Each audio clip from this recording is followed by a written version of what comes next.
Hello दोस्तों, आपका मेरे चैनल लर्निंग टाइम में स्वागत है। मैंने आपका फर्स्ट वीडियो बनाया था शिफ्ट 1 का पैट एग्ज़ाम का। देखिए मैंने 26 एग्ज़ाम क्वेश्चन तक मैंने इसके आंसर्स बता दिए थे। अब आपको मैं 27 से एक्सप्लेन करने जा रहा हूँ। देखिए प्रकाश वर्ष किस मापन की इकाई होती है? तो प्रकाश वर्ष होता है जितनी हम लाइट इन डिस्टेंस ट्रेवल करते हैं लाइट इन ईयर। तो मतलब इसका आंसर हो जाएगा आपका C, distance travelled in a vacuum during 1 year. Bleaching powder का फॉर्मूला क्या है? ब्लीचिंग पाउडर का फॉर्मूला है आपका CaOCl2 यानी कैल्शियम ऑक्सीक्लोराइड। ठीक है। नेक्स्ट है आपका 18 कैरेट खरे सोने का प्रतिशत कितना होगा? 75%। इसको आप निकाल सकते हैं। 24 कैरेट इज इक्वल टू 100% यानी 18 कैरेट इज इक्वल टू 75%। संतरे में सबसे ज़्यादा मात्रा में क्या पाया जाता है? ऑब्वियस सी बात है, सबको पता है, विटामिन सी। ठीक है। और 31 का आंसर है इसका। आप इसको सॉल्व करेंगे तो 324 आएगा। Option is C. नेक्स्ट है 32 का आंसर आएगा इसका आपका 1000, क्योंकि इसमें आपको ए क्यूब प्लस बी क्यूब की है ना आइडेंटिटी यूज़ होगी।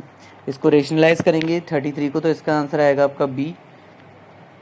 34 आप है ना अगर कॉस्ट, अगर इसकी लागत वैल्यू अगर है ना आप है ना लागत मूल अगर 100 रुपये मान लेते हैं तो उसको 30% अगर घटाएंगे तो मतलब सर्च कर देंगे तो इसका आंसर आपका आएगा डी आएगा। 16% डिक्रीज हो जाएगा यानी 16% की घाटा।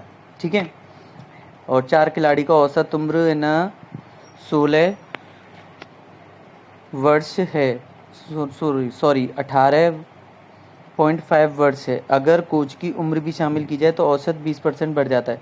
तो कोच की उम्र क्या होगी? देखिए 18 लिख 4 खिलाड़ियों का है तो आप टोटल निकाल लीजिए 4 खिलाड़ियों को मल्टीप्लाई करके इस तरीके से। तो इसका आंसर आपका जो आएगा 37 आएगा, 37 वर्ष। ठीक है।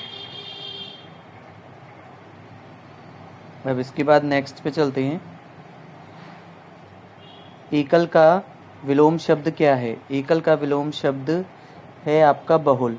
दर्प का पर्यायवाची है आपका अहंकार। मन को हरने वाला मनोहर। और गागर में सागर बनना, थोड़े में बहुत कहना। B option is right. शुद्ध वर्तनी इसमें क्या है? शुद्ध वर्तनी इसमें है आपका, शुद्ध वर्तनी इसमें महत्वाकांक्षा यानी option C is right. C option is right. अब 41 पर आते हैं हम। मैनी साइडेड पर्सनैलिटी मीन्स हो गया a person having different varied interest यानी सी ऑप्शन इज राइट। इसके बाद आप आइए पंडित नेहरू इंजॉयड। आप है ना पैराग्राफ को अगर आपने ढंग से रीड किया होगा तो इसका ऑप्शन बी सही है। ठीक है। नेक्स्ट है आपका which of the following statement है ना, तो इसमें आपका अगर आपने पैराग्राफ ढंग से पढ़ा है तो दोनों ही इक्वली इंपॉर्टेंट है यानी सी ऑप्शन इज राइट। ठीक है। गिवन सिमोनोनिम्स आपका है ना फेमस का होगा पॉपुलर। ठीक है। एंटोनिम्स क्या होगा? ट्रांसपेरेंट का ओपिक। ट्रांसपेरेंट माने हमारा वो हो जाता है ओपिक से आर पार देख ही नहीं सकते। पक्षी विज्ञानी पक्षी को देखता है और निर्विज्ञानी आपका ये मानव, यानी इसका option is C is right.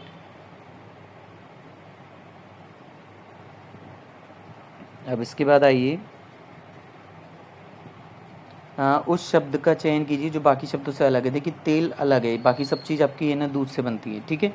और 48 का आंसर है, अगर आप इसको है ना एक पेन पेपर पे लिखेंगे इसको, प्रोडक्शन को हम ये लिख सकते हैं तो प्रोडक्शन का हमारा इसका सही आंसर है आपका ए। ठीक है। रीता को इशारा करते हुए निखिल ने कहा मैं उसकी माँ का पुत्र का इकलौता पुत्र हूँ। उसकी माँ का पुत्र का, तेरी माँ के पुत्र का, माँ के पुत्र का इकलौता पुत्र हूँ यानी माँ का क्या है? नाती।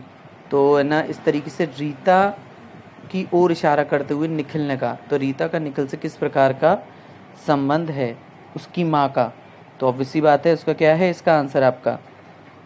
इसका सही ऑप्शन है ए, यानी उसकी कौन है? बुआ। कि यदि किसी वर्ष के 25 अगस्त को गुरुवार है तो उस महीने में सोमवार कितनी संख्या होगा? आप ऑब्वियसली बात है कैलकुलेट कर लीजिए। अगर है ना थोड़े बहुत होशियार है तो पेपर पेन लेकर भी कर सकते हैं। इसका सही आंसर होगा आपका सी यानी 5। निम्नलिखित में से किस शहर को लाइट हाउस परियोजना, ये तो इसका आंसर आपका सही है डी, पटना। नहीं है, नहीं पूछा गया है तो पटना इज राइट आंसर। ठीक है। इसके बाद है कौन सा भारतीय दूरसंचार विश्व कंपनी की 5वीं सबसे मजबूत ब्रांड है? रिलायंस जियो। बोल्ड है ना आपका बैम्बू ओसिस ऑन लैंड आपका ये है आपका इसका सही आंसर राजस्थान में शुरू की गई थी। संयुक्त राज्य कोवैक्सीन यानी घाना में सबसे पहले फ्री। इसके बाद आते हैं नीचे बढ़ते हैं। अंतरिक्ष में जाने वाली पहली मूल की जिंद मदलियाती आपका इसका आंसर है शिरीषा बांदला। क्या है? Shirisha Bandla. A option is right. उस भारतीय पहलवान का नाम बताइए जिसे सुमित मलिक, अगर थोड़ी बहुत करंट न्यूज़ पढ़े होंगे, एंड टू एंड है ना ई कैबिनेट प्रणाली लागू हुई थी आपकी। इसका सही ऑप्शन है बी, यानी हिमाचल प्रदेश। और है ना यूडाइस आपका, ये ऑब्वियसली बात है शिक्षा मंत्रालय, ये एक फॉर्म भरा जाता है, ये काफ़ी ना डिटेल होता है, इसमें सब चीज़ की ये ना डिटेल भरी जाती है, कितने बच्चे थे, किस क्लास में कितने बच्चे थे, कितनी लड़कियाँ, सब चीज़ इसमें डिटेल दी जाती है, तो ये चीज़ बताई जाती है इसमें। अब आगे है आपका स्मार्टफोन वीवो के ऑब्वियसली बात है विराट कोहली हैं, अगर नहीं पता है तो फिर भी एक बार आप लोग चेक कर लीजिएगा, नहीं पता है तो। एआई है ना किस न्यायालय के लिए है ना आपका, ये है सुप्रीम हाई कोर्ट, यानी ऑप्शन इज़ सी। किस भारतीय ने आपका इसका आंसर है नव साझा करते हैं 5। इसके बाद एक कोस्टा रिका आपकी किसकी है, आपकी इसकी सेंट जोन्स की कैपिटल है। कोस्टा रिका आपकी किसकी कैपिटल है, की राजधानी कौन सी है? Saint John's. इसके बाद आगे आइए 63 पे, केंद्र शासित प्रदेश में निम्न में से ये आपकी इसमें ना लक्षद्वीप की कौन सी भाषा है? मलयालम। विश्व संविधान में लोकसभा में कितने से 552। हिंदी दिवस 14 सितंबर। सार्क का सदस्य कौन सा नहीं है? म्यांमार इसमें सार्क का सदस्य नहीं है। इसके बाद आइए निम्न से किस संतुलित औरंगाबाद में स्थित है? ओडम आपका केरल का है। इसके निम्नलिखित में से कौन सा सूर्य ग्रह के नज़दीक है? बुध। इसके बाद नोबेल पुरस्कार जीतने वाले रविन्द्रनाथ टैगोर। आई होप आपको मेरा वीडियो पसंद आया होगा। इसके बाकी के क्वेश्चन भी मैं आपको समझाऊंगा आगे नेक्स्ट वीडियो में।